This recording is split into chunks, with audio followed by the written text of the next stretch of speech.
Hello everyone, पॉलिटेनमेंट की एक नई एपिसोड के साथ मैं हूं आपका होस्ट मियां सुभान गनी। आज आपके साथ जो न्यूज़ का जिक्र करूंगा, बड़ी मज़ेदार और बड़ी इंटरेस्टिंग किस्म की न्यूज़ है। 3 मुल्कों के बारे में बात करने वाले हैं और आगाज़ करते हैं आज की इस पहली न्यूज़ से। दुनिया भर के अंदर आप जानते हैं कोई भी ऐसा मुल्क मौजूद नहीं जहां सांप ना पाया जाता हो।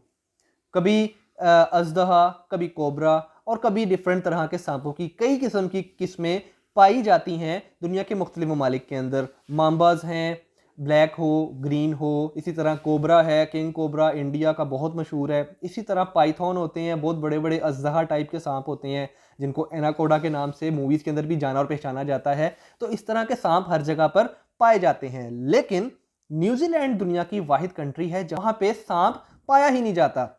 अगर हम बाकी ममालिक की बात करें तो वहां पे बाकी किस्में भी मौजूद हैं और कुछ जगहों पे तो आस्तीन के सांप भी मौजूद हैं, पाए जाते हैं और बड़ी बाकायदगी के साथ डसते हुए भी नजर आते हैं। तो न्यूजीलैंड को हम मुबारकबाद पेश करते हैं जी कि वो दुनिया के खुशकिस्मत तरीन मुल्कों में से एक है जहां आस्तीन के सांप भी नहीं पाए जाते। इसके बाद हम बात करते हैं फिनलैंड की।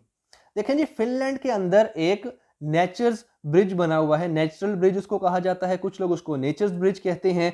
वो जो नेचर्स ब्रिज बना हुआ है, ये क्या चीज़ है? नेचर्स ब्रिज जो है वो एक समुंदर के दरमियान में एक बड़ा मज़ेदार किस्म का एक ब्रिज सा बना हुआ है जो कि कुदरती तौर पे बना था 19th सेंचुरी के अंदर। और ये 7 किलोमीटर लंबा ब्रिज है, जबकि इसके दाएं और बाएं अगर आप देखें तो ये दरख्तों से घिरा हुआ लगता है और दरख्तों के दूसरी तरफ यानी कि दोनों साइड्स पे पानी की भरमार है।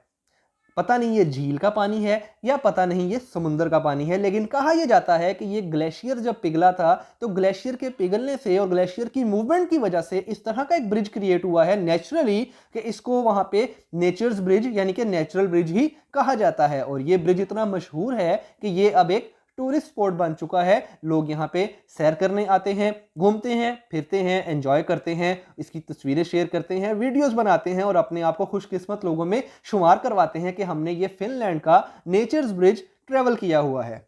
तो ज़बरदस्त जी, बड़ी अच्छी चीज़ है। अगर आप लोगों को भी मौका मिले तो ज़रूर इस जगह पे जाइएगा, अपनी वीडियोस बनाइएगा, मेरे कमेंट सेक्शन में बताइएगा जिन लोगों ने इस जगह को विजिट किया है कि उनको ये ब्रिज कैसा लगा है। डेथ वैली के बारे में कौन नहीं जानता? डेथ वैली का जिक्र जितना हमने हॉलीवुड की मूवीज के अंदर देखा है, मेरा ख्याल है इतना जिक्र तो हमने अपने किसी मुल्क के, अपने किसी शहर के, अपने किसी इलाके के और अपने किसी गली मोहल्ले का जिक्र नहीं सुना होगा जितना हमने डेथ वैली का जिक्र सुना है। डेथ वैली क्या चीज़ है? थोड़ा सा आपके इल्म में इजाफा करता चलूँ कि ये जो डेथ वैली है, ये अमेरिका के अंदर एक रोड है जिसकी लंबाई है तकरीबन 200 किलोमीटर और ये 200 किलोमीटर तक जो रोड है इस पे एक भी यू टर्न मौजूद नहीं है।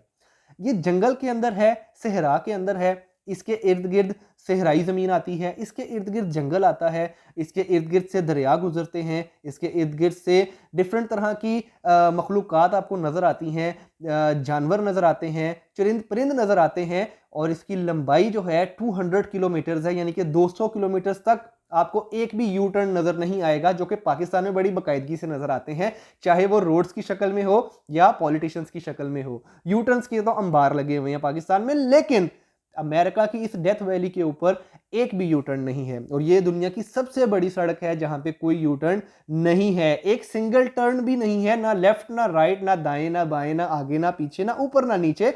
हर जगह पे आपको कोई यू टर्न का साइन नजर नहीं आएगा। और ये डेथ वैली भी इसी वजह से मशहूर है कि इस सड़क के ऊपर अक्सर मकामात पर आपको कभी इंसानों की और कभी जानवरों की लाशें दिखाई देती हैं। और उसकी रीज़न यही होती है कि जब किसी की कोई गाड़ी ख़राब हो जाए या जब किसी की कोई परेशानी में, किसी जगह कोई मुसीबत में फंस जाए, तो उसको मदद अल्लाह की तरफ से ही पहुंच सकती है, उसके अलावा कोई उसका वहाँ पे मददगार कोई नहीं होता। तो यही वजह है कि अगर वहाँ पे कोई हादसा हो जाए या अगर कोई वैसे किसी को कोई मसला पेश आ जाए, गाड़ी ख़राब है या कोई अदर इशू आ जाए, तो इसका मतलब है कि अब आप अपनी मौत की तरफ चल पड़े हैं। और वहाँ पे अमवात की शरह काफ़ी ज़्यादा है, इसी वजह से इस रोड को डेथ वैली कहा जाता है।